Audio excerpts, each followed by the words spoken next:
When 7-year-old Autumn Bradley boarded Flight 4289 in her favorite yellow dress, all she wanted was to see the clouds.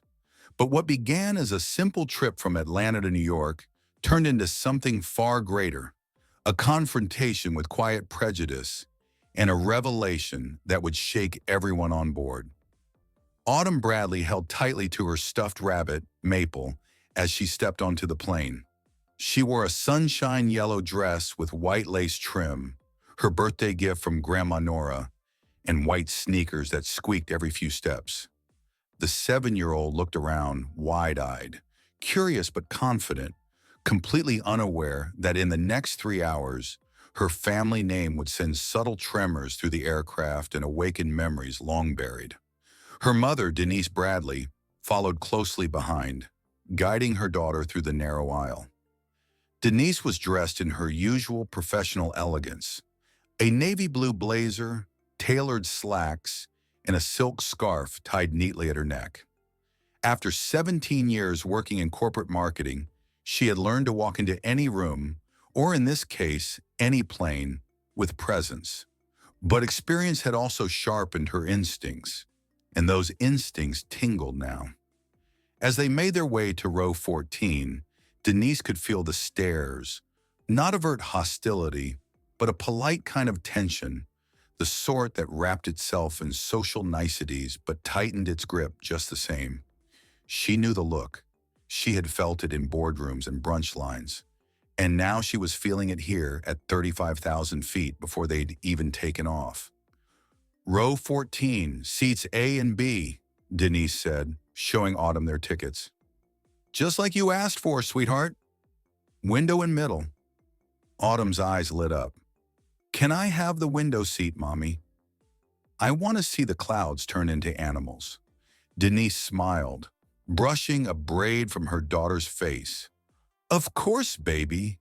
You're the birthday girl after all." As they settled in, Denise stowed their carry-on overhead, and Autumn arranged Maple in her lap, already whispering secrets into the stuffed rabbit's ears.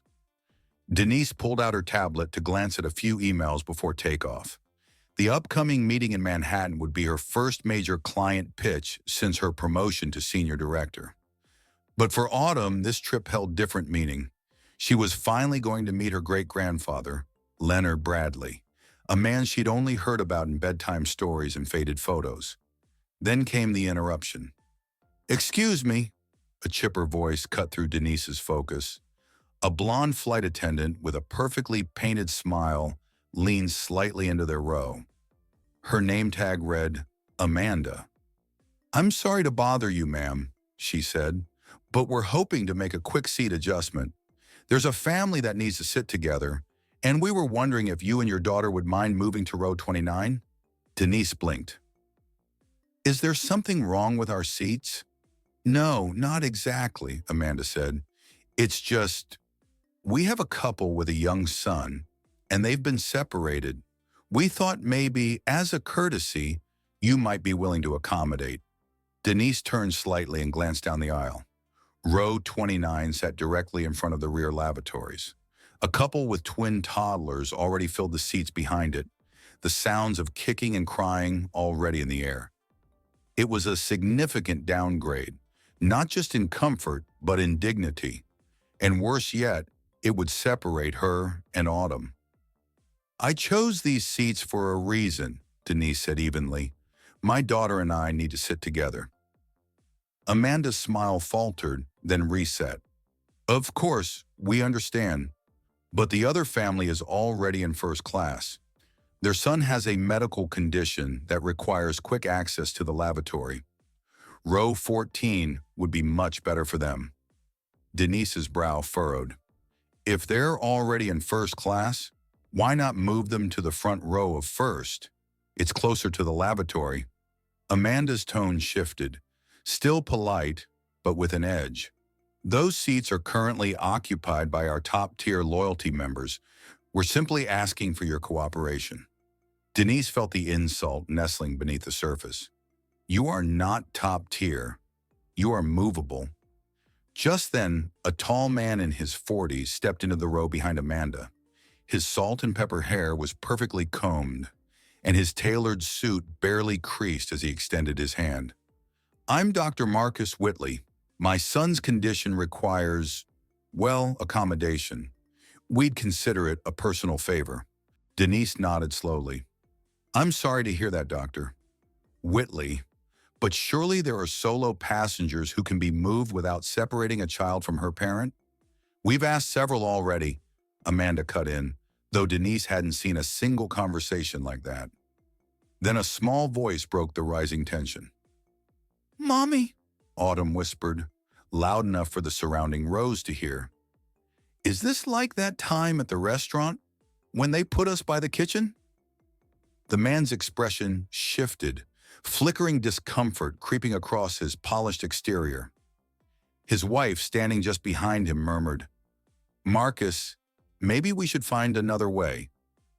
Another flight attendant approached, this one older, with graying hair pulled tight and a sharper demeanor. Her name tag read Susan. She looked first at Amanda, then at Denise. "Is there a problem?" she asked with professional finality. "These passengers are refusing to switch seats," Amanda answered. Susan turned to Denise, her eyes scanning her and Autumn. "Ma'am, I'm going to have to ask you to comply with crew instructions. It's a safety matter."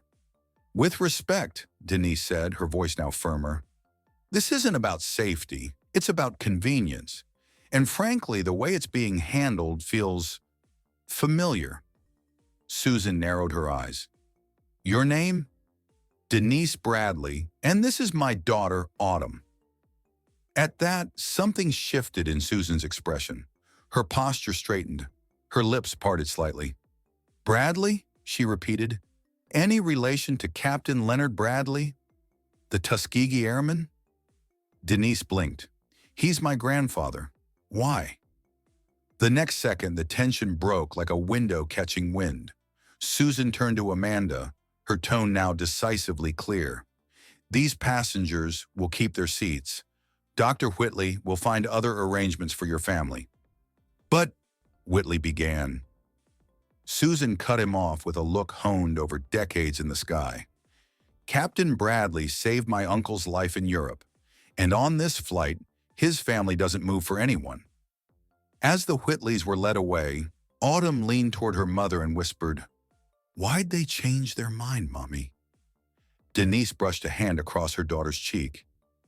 "Because sometimes, Sunshine, our names carry stories louder than voices."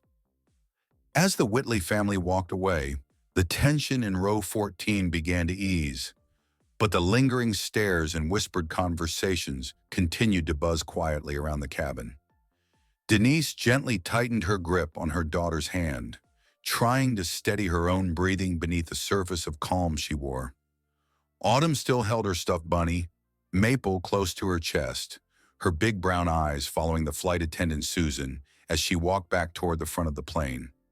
Then the little girl tilted her head and asked a question, so soft, so sincere, that even nearby passengers paused. "Mommy, why were they only nice to us after they heard Grandpa's name?" Denise slowly turned to her daughter, blinking back the wave of emotion that rose in her chest. The question wasn't defiant or angry. It was gentle, honest, the kind of truth that only a child could speak so plainly, and that's what made it so heartbreaking. "I don't know how to explain it simply, baby," Denise said quietly, "but sometimes people forget to look at someone's heart until a name reminds them to." Autumn was silent for a moment. Then she asked again, her voice even softer, "So, if they didn't know Grandpa was a hero, they would have still tried to make us move?" Denise hesitated, but she couldn't lie. "Maybe," she said. "Probably." Autumn looked down at her bright yellow dress, smoothing a wrinkle near the hem. "I don't like that. I don't want people to be nice to us just because Grandpa's a hero. I want them to be nice because we deserve to be treated with respect." Across the aisle, an older black woman with silver hair nodded slightly, a quiet smile curving her lips. She reached out and gently touched Denise's arm. "She's right," the woman said softly. "Your daughter sees the world more clearly than most adults I've met." A few moments later, Susan returned, holding 2 steaming cups of hot cocoa, one for Denise and one for Autumn. Tiny marshmallows floated on top, slowly melting. "From the crew," Susan said warmly, placing them on the tray table. Then turning to Denise, she added in a lower voice, "I hope you know, not all of us on this flight see things the same way." Denise gave a small, grateful nod. "I know, and I appreciate what you did earlier. It meant something." Susan turned her eyes to Autumn and smiled. "Your grandfather was a remarkable man, but today, it was you who reminded us all to pay attention, to listen with our hearts, not just our eyes or names." Autumn blinked. "I was just telling the truth." "Sometimes," Susan replied, "that's exactly what grown-ups need to hear most." As the plane began to taxi toward the runway, Denise placed her hand on Autumn's small one and gave it a reassuring squeeze. Something had shifted, not just in the air around them, but inside her. In her daughter's gentle voice, Denise saw a kind of clarity and courage that made her feel hopeful, even in the face of something as old and exhausting as racism. And as for Autumn, though she might not fully understand the complexity of what had just happened, one thing was already clear. Justice often begins with the simplest questions and the courage to speak the truth, even when others try to silence it. The cabin lights dimmed slightly as the plane reached cruising altitude, and the hum of the engines settled into a quiet rhythm. Denise leaned back in her seat, sipping the hot chocolate Susan had brought, but her thoughts were still churning. She glanced sideways at Autumn, who had already resumed whispering secrets to Maple and tracing cloud shapes through the window. Just then, a familiar voice returned. Susan, the flight attendant, now walking down the aisle with more purpose than before. In her hands, she carried a manila folder and something else, a vintage photograph tucked inside a plastic sleeve. She paused by their row. "Ms. Williams," she said softly, "if you have a moment, I'd like to speak with you in the galley." Denise hesitated, casting a quick glance at Autumn. "I'll be right here, Mommy," Autumn said, sounding older than her 7 years. In the quiet space near the rear of the plane, Susan's professional demeanor gave way to something deeper. She unfolded the photo. 2 young men in military uniforms stood shoulder to shoulder, grinning in front of a P-51 Mustang with its iconic red tail. "My father flew B-17s, Susan began, her voice gentler now. "In 1945, his bomber took heavy flak over Dresden. They were going down until 2 Tuskegee Airmen appeared and escorted them to safety. He never forgot their names. One of them was Captain Jeremiah Williams," Denise's breath caught. "My grandfather," Susan nodded, her voice catching slightly. "He saved my father's life. I only found out this morning when I checked the flight manifest again after the incident. I saw your last name and realized it had to be him." Denise stood in stunned silence as Susan reached into her folder again. "These are copies of letters my father kept. Notes, photos, even clippings about your grandfather's squadron. He always said Captain Williams didn't just save lives. He saved a piece of this country's soul." Denise's fingers brushed across the documents with reverence, motion rising in her chest. She had grown up hearing fragments of her grandfather's story, but the war was something he rarely discussed in detail. He had been humble, quiet, a man more focused on the future than the recognition he never received in his time. Susan's eyes welled slightly. "I'm sorry for how that situation was handled earlier. It never should have happened. But hearing your daughter's name, it reminded me that the legacy your family carries is one of courage, dignity, and service. We forgot that for a moment." but we shouldn't have needed a name to do the right thing. Denise nodded, her voice low but steady. It happens more than you think. People see color before they see character. But I appreciate that you saw past it, eventually. When she returned to her seat, Autumn looked up eagerly. What did Miss Susan say? Denise smiled faintly, brushing her daughter's braids back. She told me Grandpa saved her daddy's life a long time ago, and now she wants to make sure his story is never forgotten. Autumn sat up straighter, eyes wide. Does that mean people will know Grandpa's name now? They will, Denise said softly. But more importantly, they'll remember what he stood for. As the clouds rolled past outside their window, a quiet understanding passed between mother and daughter. It wasn't just about reclaiming their dignity.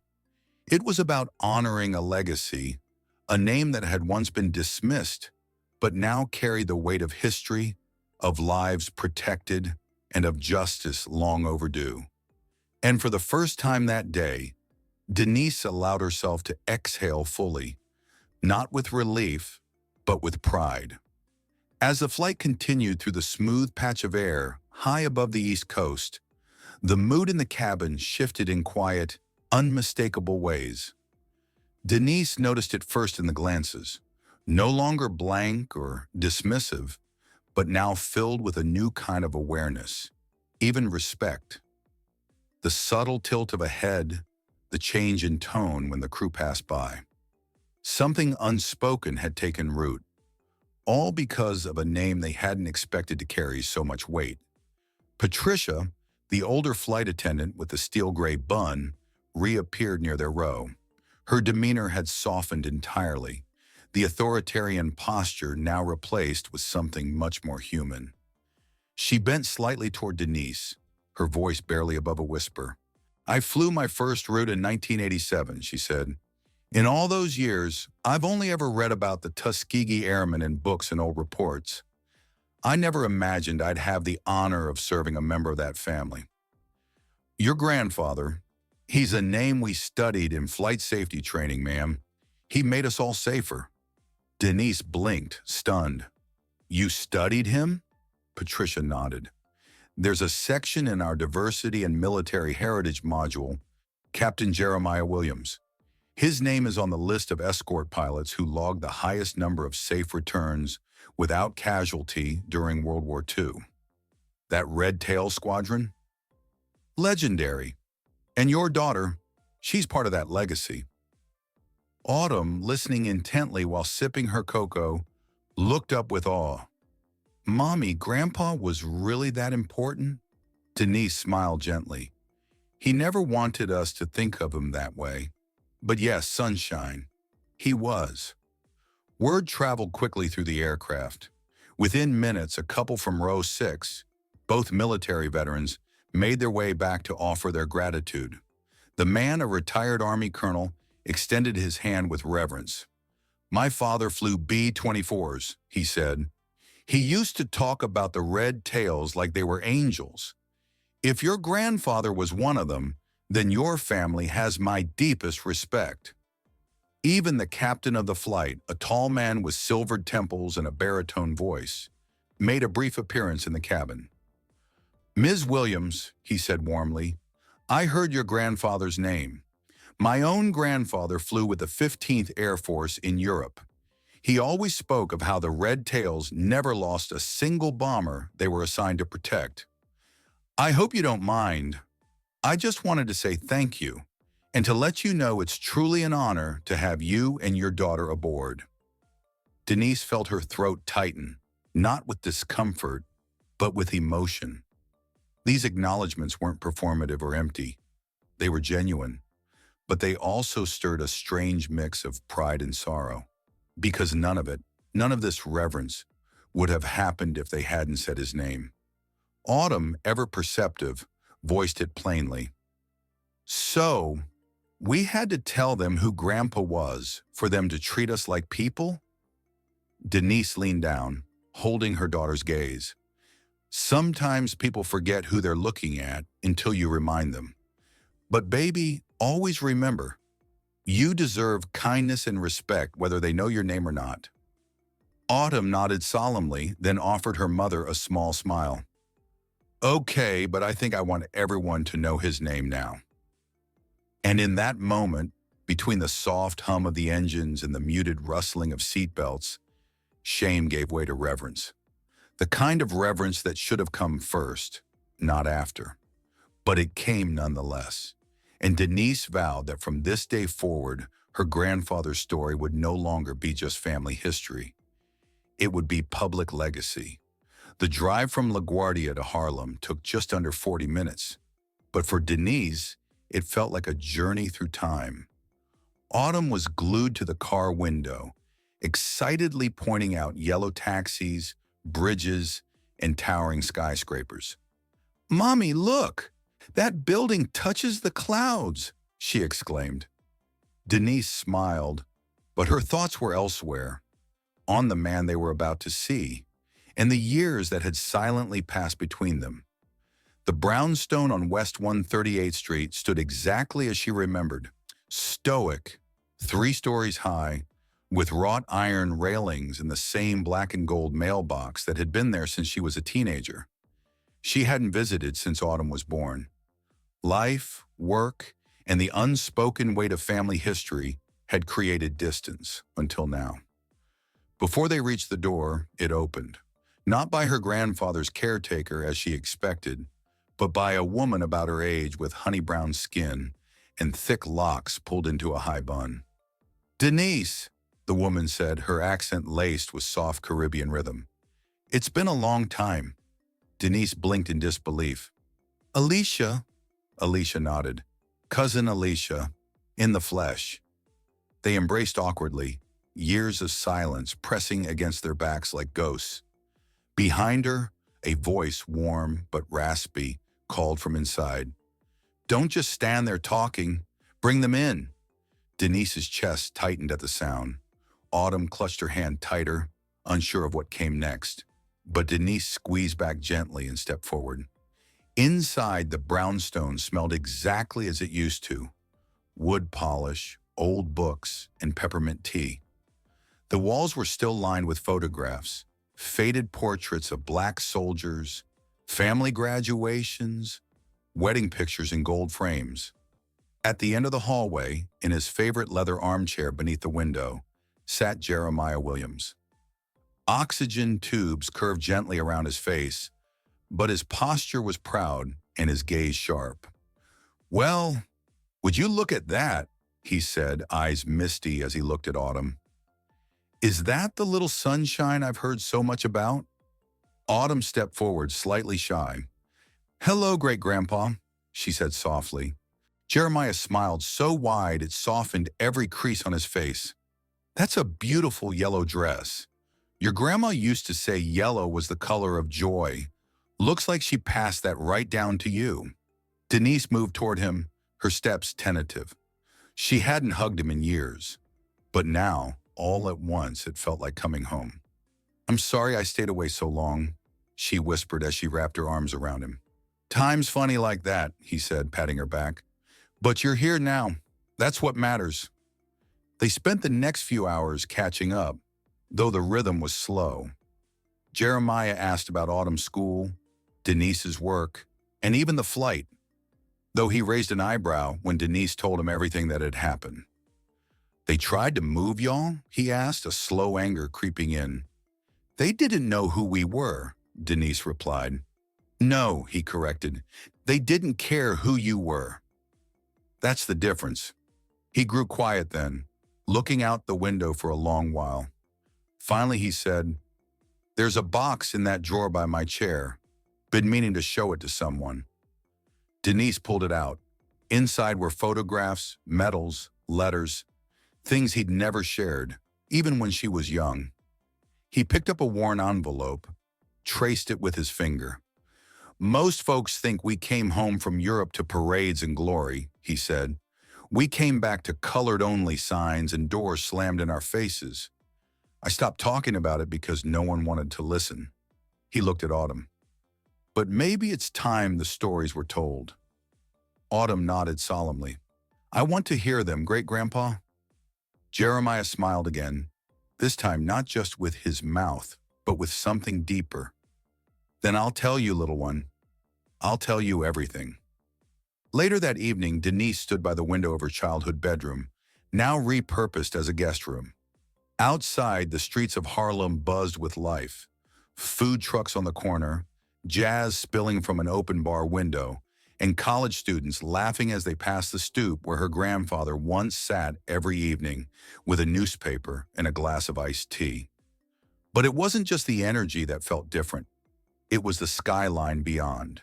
Taller, shinier. New boutiques and luxury condos now lined the avenue she once walked to the corner store with her cousins.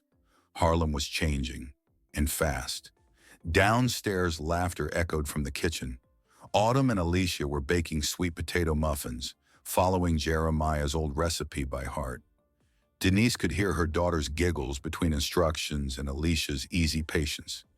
It was a kind of harmony she hadn't realized they'd lost over the years. She wandered down the hallway, her fingers grazing the photographs that lined the walls. Portraits of her great-grandparents dressed in their Sunday best.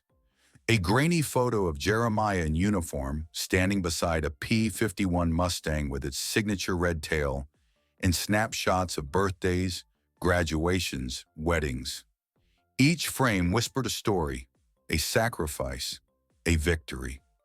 When she reached the study, Jeremiah was waiting, seated behind the same mahogany desk that had anchored him through decades of storms. Wars abroad, battles at home, the loss of his wife, the fracture of the family. I see you've been looking at the past, he said, noticing the emotion on her face. Denise took a seat across from him. The past feels louder here. Jeremiah nodded. This house, it's more than bricks and mortar. It's memory. It's where your grandmother organized voter registration drives in the 60s, where Thurgood Marshall once sat at that table, eating stew before heading downtown to fight another court case. And it's where you learned to speak your mind, even when your voice shook. Denise smiled faintly, remembering how he used to make her stand on a stool to recite Langston Hughes poems to dinner guests. But the city's changing, she said quietly. Sometimes I worry it's all being erased. Jeremiah leaned forward, his eyes sharp despite the fatigue that clung to his body. Then it's our job to remember, to teach, to show them this history still lives here, in this house, in your daughter, in you. He reached into the drawer and handed her a thick folder. Deeds, family records, documents from a time when being Black and owning property in New York was a radical act of resilience. This brownstone? It's yours now, he said simply. Not just because of blood, but because I know you'll protect what it means. Denise opened the folder slowly, the weight of legacy settling into her hands. She looked up, eyes moist but steady. I'll protect it, Grandpa, and I'll make sure Autumn knows what she's standing on. Outside, the city moved on, but inside, history held its ground. 2 days later, the yellow dress was washed and hanging on the line behind the brownstone, swaying gently in the breeze like a banner. Autumn watched it from the kitchen window while nibbling on a muffin, her legs swinging beneath the stool. That dress had become more than just her birthday outfit. It had become a quiet declaration, a moment of dignity stitched into fabric. Mommy, she asked suddenly, do you think people saw me differently on the plane because of what I wore? Denise turned from the sink, drying her hands. I think some people made assumptions before they even saw the dress. But it's what you did while wearing it that made all the difference. Autumn looked down at her plate, thoughtful. I wasn't trying to be brave. I know, sweetheart. Sometimes standing your ground isn't about trying to be brave. It's about knowing what you deserve. That afternoon, Alicia invited them to the Community Arts Center, where she'd been volunteering, a space nestled between a bakery and a church on 137th Street. Inside, kids were sketching, painting, building collages out of family photos and magazine clippings. Alicia had reserved a table in the corner for Autumn. On it sat a canvas, a paint set, and a single photo of Autumn on the airplane. Her little hands curled around Ellie the elephant, head tilted against the cabin window, yellow dress glowing in the afternoon sun. "She's become a symbol," Alicia whispered to Denise, a child standing still, holding her place in the world. "People need that image." Autumn painted for nearly an hour, tongue between her teeth in concentration. What emerged wasn't just her figure, it was the dress itself, bright and bold, surrounded by clouds in the shape of airplanes, stars, and the faces of people who had stood with her. Her mom, great-grandpa Jeremiah, even Patricia, the flight attendant who changed her mind. By the time she was finished, a few of the older kids had wandered over to look. "You're the girl from that story, right?" one teen asked. "The one who stood up on the plane?" Autumn blinked, unsure how to respond. Denise stepped closer, kneeling beside her. "She didn't stand up to be seen," she said gently. "She stood up because someone tried to shrink her." The teen nodded slowly. "Yeah, that's what resistance looks like." The painting ended up on display that week in the community gallery window. Beneath it, Alicia hand-lettered a simple caption: "Sometimes courage wears yellow." And as people passed by, on their way to work, to school, to the store, they paused, even if just for a second. Some saw a little girl, others saw a story, but many saw themselves. And in the heart of Harlem, a child's yellow dress fluttered not just as fabric in the wind, but as a reminder: dignity doesn't always need to shout. Sometimes it simply shines. Later that evening, as the city lights flickered on and the brownstone settled into a quiet hum, Denise sat across from Jeremiah at the dining table. The scrapbook Autumn and Jeremiah had worked on earlier still lay open between them. His hands, weathered and veined, rested on the pages, lingering over a letter from a pilot's widow that simply read, "He came home because of you." The house smelled faintly of sweet potato and pine cleaner. Autumn had fallen asleep upstairs, clutching Ellie, and Alicia had gone home for the night. It was just the two of them now, grandfather and granddaughter, holding more than 70 years of lived history between them. Jeremiah cleared his throat. "You know," he began slowly, "we all think we have time. But time, it has a way of surprising us." Denise looked down, nodding. He continued, "I watched your mother sacrifice everything to give you a better chance. And I watched you rise. Boardrooms, client meetings, promotions. You carved space where there wasn't one. And I'm proud of that. But I also see how tired you are." She didn't argue. For once, she didn't reach for excuses or corporate language. The truth was, she was tired of constantly proving herself, of code switching, of being the only black woman in every decision-making room and pretending it didn't hurt. "I thought if I could just succeed enough, I could outrun everything that tried to hold us back," she admitted quietly. Jeremiah gave a small chuckle. "We all thought that at some point. But some things, child, you don't outrun. You reckon with." They sat in silence for a few beats, the grandfather clock ticking in the corner like a soft heartbeat. "You're saying I should move back here," she finally said, more statement than question. "I'm saying you already did," he replied, "in your heart. The moment you saw how Zora fit into this house, into this story, you started coming home." Denise looked toward the staircase, imagining her daughter asleep, the yellow dress folded neatly on a chair nearby. "I don't want her to carry the same weight we did," she whispered. "She won't," Jeremiah said. "She'll carry her own. But this place, this family, it'll teach her how to carry it with pride." Outside, a siren wailed in the distance, followed by the rhythmic hum of passing traffic. The city pulsed on, indifferent to their small reckoning inside a Harlem brownstone. But within these walls, time bent. choices rooted, and history reached out its hand to the present. Denise closed the scrapbook gently and met her grandfather's gaze. "Okay," she said.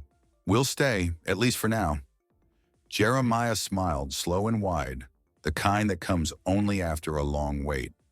"That's all time ever asks of us," he said. "Now." As autumn leaves began to gather along the edges of the brownstone steps, and the chill in the New York air hinted at the coming winter, the Williams home stood as it always had, resilient, grounded, and full of life. Inside, Zora sat at the dining table, carefully practicing her cursive in a notebook labeled Family Stories. Across from her, Denise watched, one hand cradling a warm mug of chamomile tea, the other resting over a stack of letters Jeremiah had entrusted to her. They were planning the next school project, Zora's presentation on her great-grandfather's legacy. "Do you think I should start with his name?" Zora asked without looking up. Denise smiled. "Start with what it means to you." Zora paused thoughtfully. "It means strength and not giving up, even when people think you don't belong." Jeremiah, seated nearby in his favorite chair, looked over, his eyes glistening with pride. His body had slowed, but his spirit hadn't. Every day he watched his great-granddaughter speak with conviction and curiosity. He felt that his sacrifices hadn't been in vain. That name, Williams, had once meant surviving a war abroad and enduring another at home. It had stood in silence when the world failed to applaud Black excellence. But now, through Zora's voice, it would speak again, not in protest, but in purpose. The girl in the yellow dress had grown into more than just a curious child. She had become a vessel for memory, a bridge between what was endured and what could be changed. And as Denise looked between her daughter and her grandfather, she understood that the real inheritance wasn't the brownstone, or the medals, or even the carefully archived letters. It was the echo of dignity, the quiet power of a name that carried both wounds and wonder, and still stood tall. Some names fade over time, but others, names like Jeremiah Williams, don't just survive history, they shape the future. And through Zora's hands, her words, and the light she carried, one stitched into every fold of that yellow dress, the name would live on, not just remembered, but reimagined.